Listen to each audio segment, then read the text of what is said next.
The story begins in 3200 BC, when two powerful Greek kingdoms, Mycenae and Thessaly, stand on the brink of war. Their massive armies face one another across the battlefield as King Agamemnon, a ruthless and power-hungry ruler, steps forward and stares at the mighty soldiers of King Triopas. Impressed by their strength and discipline, Agamemnon boldly declares that he wants to take Triopas's army and add it to his growing empire. But Triopas is not intimidated. He coldly replies that armies are not handed over so easily. If Agamemnon truly wants his soldiers and his kingdom, then he will have to win them in battle. Instead of starting a bloody war, Agamemnon offers another solution. Let's settle this war in the old manner. Your best fighter against my best. And if my man wins? We'll leave Thessaly for good. Triopas immediately accepts the challenge and calls upon his mighty champion, Boagrius. The giant warrior steps onto the battlefield, towering at nearly 8 feet tall. His massive build and terrifying presence alone are enough to shake the confidence of the enemy soldiers. Agamemnon then calls for his finest warrior, Achilles, but Achilles is nowhere to be found. A soldier informs Agamemnon that Achilles is not with the army. A messenger has been sent to summon him, while Achilles himself is sleeping in his tent with 2 women. Soon, Achilles arrives at the battlefield. As he steps forward to face Boagrius, Agamemnon angrily scolds him. I should have you whipped for your impudence. Achilles becomes furious at the insult and starts leaving without fighting.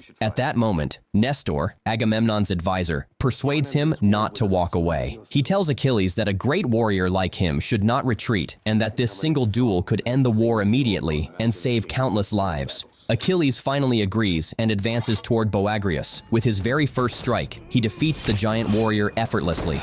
Afterward, Achilles challenges the remaining soldiers of Triopas's army. Is there no one else? However, after witnessing Boagrius's fate, no one has the courage to step forward, and Agamemnon wins the war. Agamemnon has already conquered many Greek kingdoms, and now, with Achilles by his side, he has also taken Thessaly. This is why he tolerates Achilles' arrogant attitude, despite disliking it. He knows there is no other warrior like Achilles, and many wars have been won purely because of his fearsome reputation. The scene then shifts to another Greek kingdom, Sparta, where King Menelaus meets the 2 princes of Troy, Hector and Paris. Hector and Paris have been staying in Sparta for several days as they discuss peace between Troy and Sparta. Menelaus accepts the peace agreement. Let us drink to peace. To peace between Troy and Sparta. But the story takes a dramatic turn because Menelaus' wife, Helen of Troy, and the prince of Troy, Paris, has already fallen in love with her. The two are secretly having an affair. While Menelaus and his people celebrate outside, Paris and Helen spend intimate moments together inside the palace. Afterward, Helen becomes deeply emotional because Paris will leave for Troy with his brother Hector the next morning, while she will be forced to continue living with Menelaus, something she does not want at all as Menelaus is a ruthless and corrupt king like his brother King Agamemnon. The next day, as Paris and Hector sail back toward Troy on their warship. Do you love me, brother? Would you protect me against any enemy? The last time you spoke to me like this, you were 10 years old and you'd just stolen Father's horse. Paris reveals halfway through the journey that he has secretly brought Helen aboard with him. Hector becomes furious because Troy and Sparta have finally achieved peace after many years, and Paris's reckless act could destroy everything. Hector immediately orders the ship to turn back towards Sparta. Paris refuses and says that if the ship returns, he will go back with Helen as well. Hector warns him that the Spartans will kill him, but Paris insists that no matter what happens, he cannot leave Helen alone. Hector eventually realizes that the mistake has already been made, and returning could cost Paris his life anyway. In the end, he agrees to take Helen to Troy. When Menelaus learns the truth, he is consumed with rage. She left with the Trojans. The Trojans. With the young prince, Paris. He seeks help from his brother Agamemnon and tells him that the Prince of Troy has taken away his wife. He declares that this is not only an insult to him, but also to Agamemnon and the whole of Greece. Menelaus demands war against Troy and asks for his brother's support. Agamemnon agrees, but not because he wants to rescue Helen or help his brother. For years, he has dreamed of conquering Troy and gaining control over its seas. However, Troy has never been defeated by any enemy. That night, while Agamemnon plans his war strategy, Nestor warns him that Achilles will not participate in the war. Agamemnon replies that it does not matter to him because Achilles is not loyal and does not even respect him. According to Agamemnon, Achilles only cares about glory and fame. He believes the other kings of Greece and their armies will be enough. But Nestor reminds him, many battles have we won off the edge of his sword? And this coming war will be far greater than any before. Realizing his importance, Agamemnon sends the king of Ithaca, Odysseus, to convince Achilles to join the war. The story then shows Odysseus in his kingdom when soldiers arrive and deliver Agamemnon's message. Odysseus later meets Achilles and tells him that he should not fight for Agamemnon or Menelaus, but for all of Greece. He says this war will be remembered throughout history, and the warriors who fight in it will become immortal in legend. For Achilles, war and proving his strength mean everything because he considers himself the greatest warrior alive. Even so, he does not immediately give Odysseus a clear answer. Later, Achilles meets his mother, who is a priest, and asks for her guidance about joining the war. Achilles' mother then makes a prophecy. She tells him that if he refuses to join the war, you will find peace. You'll find a wonderful woman. You'll have sons and daughters, and they will have children. He will live a peaceful life. He will have a beautiful wife, children, and grandchildren, and one day he will die of old age. But his name will never be remembered among the greatest warriors. However, she also tells him that if he chooses to fight in the war, he will never return home. Even so, his name will live forever in history. In a way, she tries to stop him while also warning him about the terrible price of war. But in the end, she leaves the decision entirely to him. Achilles chooses the second path. 3 days later, he sails toward Troy with Agamemnon's massive army of nearly 500 ships to fight for victory. The scene then shifts to Troy, where Hector, Paris, and Helen of Troy arrive and receive a grand welcome. My son. Father. Paris introduces Helen to his father, King Priam. Even though Priam knows that Helen is the wife of Menelaus, he silently accepts her. Hector, however, still believes Helen should be returned. That night, he privately speaks to Priam and warns him that keeping Helen will bring a devastating war upon Troy. He explains that Agamemnon has wanted to conquer Troy for years, and this situation gives him the perfect excuse to attack. Priam responds that he has never before seen Paris love someone so deeply. He worries that sending Helen away could destroy Paris emotionally. As for the threat of war, Priam confidently says that the walls of Troy are so mighty that no enemy has ever managed to break through them. Enemies have been attacking us for centuries. Our walls still stand. Soon afterward, Agamemnon's enormous army marches toward Troy. But among all the ships, one vessel sails ahead of the rest. It carries Achilles and his elite warriors, the Myrmidons. These 50 soldiers are legendary fighters personally chosen by Achilles himself, and they obey no one except him. Achilles reaches the beaches of Troy first and immediately launches an attack. Trojan soldiers are already waiting there, and they rain arrows upon the invaders, killing many of them.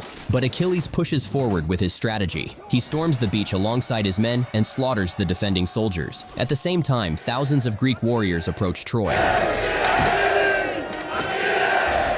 causing the citizens to panic and flee into their homes. Hector rushes toward the beach with a group of his soldiers. By then, Achilles has already destroyed the temple of Apollo and killed the priests inside. Hector arrives with his men, but they are all cut down in battle, leaving Hector surrounded alone by Achilles and the Myrmidons. Despite having the advantage, Achilles spares Hector's life. He tells him that he does not wish to kill a prince on the very first day of the war, and orders Hector to return home and prepare for the next battle. Later, Achilles' second-in-command brings him to his tent, where a young woman named Briseis is being held prisoner. Achilles found her inside Apollo's temple. Briseis is a princess of Troy and the sister of both Hector and Paris. She is also extraordinarily beautiful. You must be royalty. What's your name? Briseis is terrified because torture and assault against war prisoners are considered common during such times. But Achilles calmly tells her that she has nothing to fear and removes the ropes binding her hands. Soon afterward, Achilles receives a summons from Agamemnon and goes to meet him. Agamemnon praises Achilles for capturing the beach of Troy and says that they have already won half the war because of his victory. But then he arrogantly reminds Achilles that history only remembers kings, not the soldiers who fight for them. Truly consider him worthy of being a king. In his eyes, Agamemnon lacks the qualities a real ruler should possess, which is why he dislikes him so much. Agamemnon then demands all the treasure and jewels Achilles captured during the battle. You want gold? Take it. It's my gift. However, Agamemnon wants to humiliate him further. He orders his men to bring Briseis before him and declares that he wants her as well. He coldly announces that from now on she will bathe him every night and sleep beside him. Hearing this, Achilles loses his temper. He immediately draws his sword and prepares to fight for Briseis. But Briseis herself stops him and says that enough blood has already been spilled today, and she does not want another person to die because of her. The next day, the war moves on to the mainland outside Troy. Achilles is still furious over Agamemnon's insult, so he refuses to participate in the battle. The armies of Troy and Greece stand face to face on the battlefield. Hector and Paris step forward to speak with Agamemnon and Menelaus. I see you're not hiding behind your high walls. You come here uninvited. Go back to your ships and go home. Agamemnon tells Hector that the war can end immediately if Troy accepts two conditions. First, Helen must be returned to Menelaus. Second, Troy must surrender to Greece. Agamemnon promises that Priam will still rule the city, but Troy will have to support Greece whenever called upon for war. Hector rejects both conditions without hesitation. He proudly declares that not even the smallest child of Troy would kneel before a foreign power. At that moment, Paris proposes a one-on-one duel with Menelaus. He says that whoever wins the fight will have Helen. Menelaus confidently accepts because he believes defeating Paris will be easy. The duel begins, and Menelaus quickly overpowers Paris. Soon, he is moments away from killing him. Terrified, Paris runs to Hector and falls at his feet, begging for protection. Paris. Seeing his brother's condition, Hector stops the duel, but Menelaus refuses to spare Paris and continues advancing to kill him. Hector cannot bear to watch his brother die helplessly. He instantly draws his sword and kills Menelaus himself. The moment Menelaus falls, Agamemnon's army launches a full-scale attack on Troy. Hector first escorts Paris safely back into the palace before returning to the battlefield. Meanwhile, the rain of arrows from Troy's defenses devastates the Greek forces. Agamemnon's army cannot withstand the attack, and countless soldiers are slaughtered. Defeated for the day, Agamemnon orders his army to retreat. Before I leave, I will burn the city to the ground. Later, in Agamemnon's war council, Nestor and Odysseus discuss the disastrous battle. Odysseus says they now have only two choices, either return home or remain in Troy to protect the honor of Greece. Since Menelaus is dead, he argues that whether Helen returns or not no longer matters. But Agamemnon refuses to leave without victory. The discussion then turns toward convincing Achilles to fight again. Nestor says there is only one way to bring him back to the war. Briseis must be returned to him. Agamemnon replies that he does not care anymore. He says he never even touched Briseis, but he has already handed her over to his soldiers. Later, while the soldiers are brutally torturing Briseis, Achilles suddenly arrives. Furious, he kills one of the soldiers and rescues her, bringing her back to his tent. That night, Achilles and Briseis spend a long time talking. Achilles speaks about the gods, war, and the way he sees life. Briseis feels surprised and comforted because, as a war prisoner, she knows Achilles could do anything he wants to her. Yet instead of harming her, he treats her gently and clearly develops feelings for her. By the end of the night, the two grow very close to each other. The following day, no battle takes place. Odysseus visits Achilles and tries to convince him to return to the war, but Achilles refuses and says he plans to sail home the next morning. After Odysseus leaves, Achilles' cousin and closest companion, Patroclus, also begs him to fight again. Achilles refuses him as well, deeply disappointing Patroclus. We sail in the morning!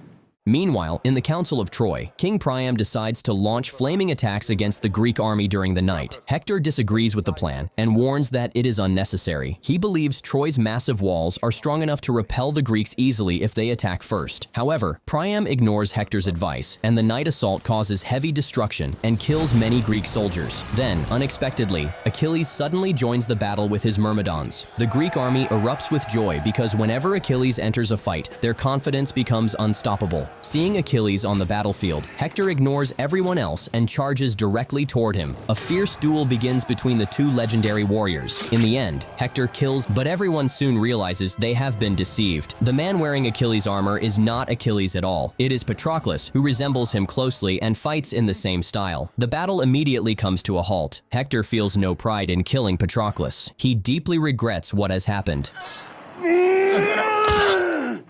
Hector then allows Odysseus to take Patroclus's body back to the Greek camp before returning to the palace himself. That night, Hector confesses his fears. He knows Troy survives only because of its towering walls, and if the Greeks ever break through them, the entire city will burn to ashes. He secretly shows his wife a hidden tunnel beneath the city and tells her that if Troy begins to fall, she must escape through it with as many people as possible. Later that night, Achilles learns about Patroclus's death from one of his soldiers. The news drives him into uncontrollable rage because he truly loved Patroclus like a brother. Achilles gives Patroclus a final farewell and, the very next morning, rides alone to challenge Hector. He arrives outside the gates of Troy and calls Hector out for combat. Hector steps forward to face him, and the two engage in a legendary duel. Although Achilles is clearly the stronger warrior, Hector proves himself to be an extraordinary fighter as well. He manages to battle Achilles fiercely for a long time, but in the end, Hector is defeated and killed by Achilles. Consumed by grief and anger, Achilles ties Hector's body to his chariot and drags it across the ground before taking it away. That night, King Priam secretly enters the Greek camp and reaches Achilles' tent. Who are you? I have endured what no one on earth has endured before. There, he humbly begs Achilles to return his son's dead body so that he can give his son a proper and honorable farewell. Seeing the grief of Priam, Achilles feels ashamed of his actions and returns Hector's body to him. Achilles then asks Priam how long funeral rites last in Troy. Priam replies that they continue for 12 days. Achilles says that his people follow the same tradition and promises that the Greeks will not attack Troy for the next 12 days. He also orders that Briseis be freed and allowed to leave with Priam. After witnessing this compassion, Briseis' respect for Achilles grows even deeper. When Agamemnon learns that Achilles has promised 12 days of peace without consulting him, he becomes furious. He angrily demands to know who Achilles thinks he is to make such decisions on his own. A few days pass, but the Greeks still cannot figure out how to breach the mighty walls of Troy. Without crossing those walls, victory is impossible. Then Odysseus notices a small wooden horse in a soldier's hand and suddenly comes up with a brilliant idea. The Greeks build an enormous wooden horse and leave it standing on the beach outside Troy before pretending to withdraw their entire army. When Priam and his advisors discover the horse, they cannot understand its purpose. The priests explain that because the Greeks destroyed the temple of Apollo, they are now offering this horse as repentance.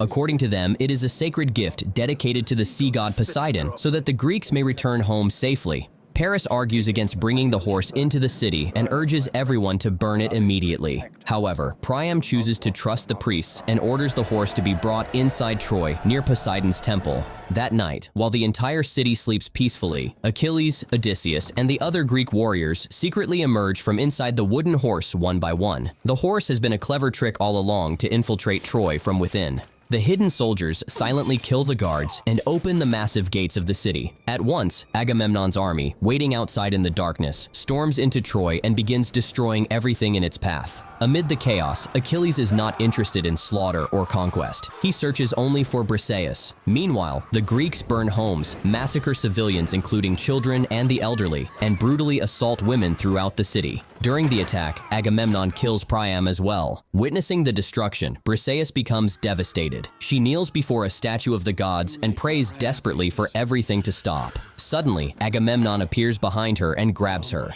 He cruelly tells her that he also wants to taste the lips Achilles once kissed. I want to taste what Achilles tasted. But before he can harm her, Briseis pulls out a dagger and stabs him in the neck, killing him instantly. Two Greek soldiers then try to kill Briseis for murdering their king, but Achilles arrives just in time and cuts both of them down, saving her life. As Achilles helps Briseis up, Paris arrives and begins shooting arrows at him. Briseis begs Paris to stop, but he refuses as he wants to take his brother's revenge. Ignoring her pleas, Paris fires arrow after arrow into Achilles' chest. Briseis is heartbroken as she watches Achilles collapse. Paris urges her to come with him immediately, but she cannot bear to leave Achilles behind. Mortally wounded, Achilles tells Briseis to escape because Troy will soon burn completely to ashes, and she could die there as well. Filled with sorrow, Briseis kisses Achilles for the last time and finally leaves with Paris and the remaining survivors through the secret tunnel as the once glorious city of Troy falls into destruction. With that, they escape through the secret tunnel. Soon after, Achilles dies, and the Greek soldiers are devastated when they see their greatest warrior fall. Their strongest protector is gone, and the entire army is left in shock and grief. The next morning, King Odysseus gives Achilles a final farewell, honoring him as a legendary warrior. After the Trojan War, King Odysseus begins his journey back to his homeland, Ithaca, with his soldiers. However, the voyage is long and dangerous, filled with many challenges. The sequel will be released on July 17, 2026, focusing on Odysseus's journey home.